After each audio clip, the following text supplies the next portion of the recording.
Donald J. Trump sobreviveu a uma bala por centímetros. Steve Scalise escapou da morte por segundos. Agora, Charlie Kirk, talvez o mais influente ativista conservador de sua geração, foi assassinado. Quando fatos assim ocorrem, a primeira reação pública é de choque, revolta e dor. Mas precisamos ser inteligentes e perceber o que vem junto. Narrativas cuidadosamente construídas para canalizar a comoção popular em direção ao fortalecimento do Estado. A violência política nunca é apresentada como consequência de tensões reais, mas como justificativa para uma nova fase de segurança absoluta controlada de cima para baixo. O discurso do vice-presidente J.D. Vance deixa isso claro.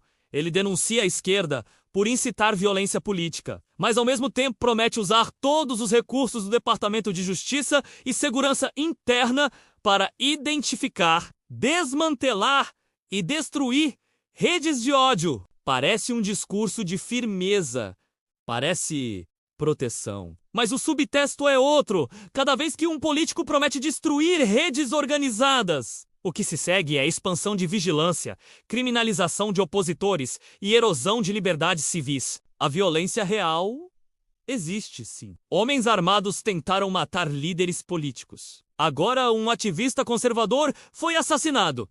Mas a questão é, quem ganha com isso? Quem usa o sangue derramado como combustível para justificar mais poder? Sempre que a mídia e o governo encontram um episódio de violência, eles o transformam em argumento para que o cidadão abra mão de liberdade em troca de segurança. É um jogo velho, mas eficaz. E não é coincidência que o alvo, desta vez, tenha sido Charlie Kirk, um homem que ousava falar em masculinidade positiva, em fé, em família, em patriotismo. Num país onde homens jovens estão perdidos, consumindo ideologias tóxicas ou desistindo de construir famílias. Kirk oferecia um modelo alternativo. Firmeza sem violência gratuita. Convicção sem brutalidade. Liderança sem opressão. Era um contraponto direto, tanto ao progressismo radical quanto ao cinismo mercadológico. De figuras como Andrew Tate, justamente por isso era perigoso. O establishment não teme apenas os violentos. Ele teme ainda mais aqueles que conseguem inspirar jovens de forma saudável, fora do script aprovado pelo sistema. O homem que se dedica à família, que mantém fé, que lidera sem abusar, é visto como ameaça cultural. Por quê? Se mais homens seguirem esse caminho, eles deixam de ser massa manipulável. Deixam de ser zumbis do consumo ou soldados de narrativas progressistas. Passam a ser pilares de uma sociedade livre. Por isso, a morte de Charlie não é apenas uma tragédia pessoal. É um ponto de virada. O sistema já começou a transformá-lo em símbolo menos, mas quer moldar esse símbolo em algo que sirva ao poder. A mídia vai falar de ódio político de forma genérica, sem discutir as raízes culturais e sem apontar a hipocrisia de quem, diariamente, desumaniza conservadores. E enquanto isso, o governo expande sua máquina de vigilância, alegando que é para honrar a memória de mais uma vítima. Mas nós não podemos aceitar essa versão. Precisamos enxergar a verdade. Violência política não é apenas obra de indivíduos fanáticos. É também resultado de uma cultura que demoniza certos grupos, que retrata a masculinidade como ameaça e que alimenta ódio seletivo. E a resposta para isso não é mais Estado, mais censura, mais controle. A resposta é reconstruir uma cultura de responsabilidade, coragem e fé. Basta observar como as autoridades reagiram. Stephen Miller fala em campanhas organizadas que levam à violência. Karoline Leavitt, porta-voz da Casa Branca, diz que aprendeu com Kirk a enfrentar opositores de frente. O vice-presidente promete destruir redes. Perceba a irônia, usam o nome de Charlie, que falava de fé, família e responsabilidade pessoal, para justificar mais poder estatal e mais polarização. É a velha tática de transformar mártires em combustível para a máquina. Esse processo é clássico na política. Quando alguém relevante é morto, o sistema corre para capturar a narrativa. Ao invés de um debate real sobre cultura, moral, valores e masculinidade, eles transformam tudo em discurso de guerra contra inimigos invisíveis. Não se fala em como jovens são educados a odiar certos grupos. Não se fala em como a mídia legitima diariamente ataques contra homens de fé, conservadores ou defensores da família. Tudo se reduz a lutar contra extremistas, proteger a democracia, garantir segurança e quem ganha? O Estado. Sempre ele. Mas precisamos notar algo ainda mais profundo.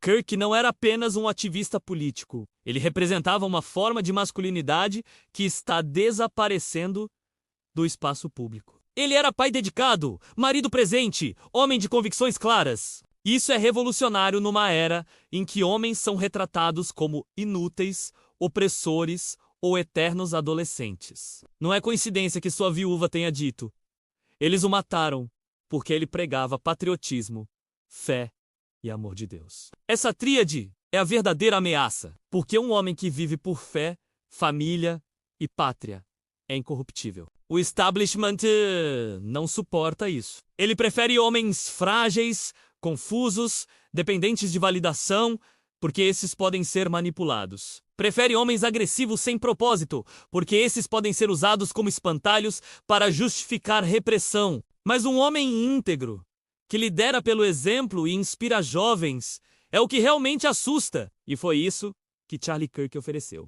Um modelo alternativo. A estratégia do poder é clara: transformar sua morte em justificativa para a maior militarização da vida pública. Usar sua imagem para expandir controle sobre redes sociais. Criminalizar discursos considerados radicais. Vigiar ainda mais os cidadãos. Enquanto isso, os verdadeiros culpados menos a cultura que destrói a masculinidade. A mídia que legitima o ódio seletivo ficam impunes. A pergunta que precisamos fazer é: vamos aceitar essa manipulação? Vamos permitir que mais um mártir conservador seja usado para justificar censura, vigilância e repressão? Ou vamos resgatar o verdadeiro legado de Kirk, não como ferramenta do Estado, mas como inspiração para homens e famílias que buscam força e propósito fora das garras do poder?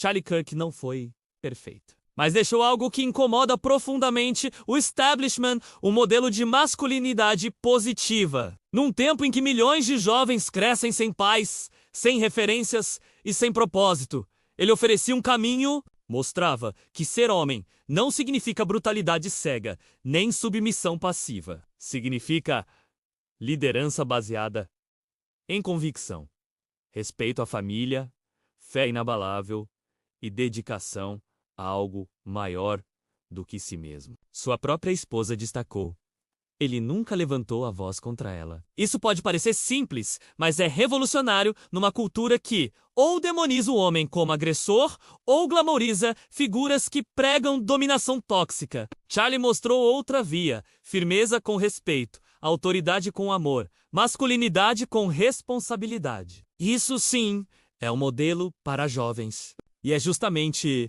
esse modelo que incomoda tanto, porque homens assim não são fáceis de manipular. Eles não se deixam arrastar por narrativas de consumo, não se tornam massa obediente para ideologias progressistas, não cedem facilmente ao medo. Eles formam famílias fortes, constroem comunidades sólidas, transmitem fé e valores. São pilares da liberdade. É por isso que precisamos resgatar sua memória da manipulação estatal. Não podemos permitir que sua morte seja usada como desculpa para mais vigilância. Precisamos lembrar que seu legado está em inspirar homens a se tornarem maridos melhores, pais mais presentes, líderes mais convictos. Ele mesmo era a prova de que a verdadeira masculinidade não é gritar mais alto, mas viver com propósito silencioso e firme. A crise cultural atual não se resolve com mais Estado. Se resolve com mais homens fortes no sentido verdadeiro. Homens que se cuidam fisicamente, que protegem suas famílias,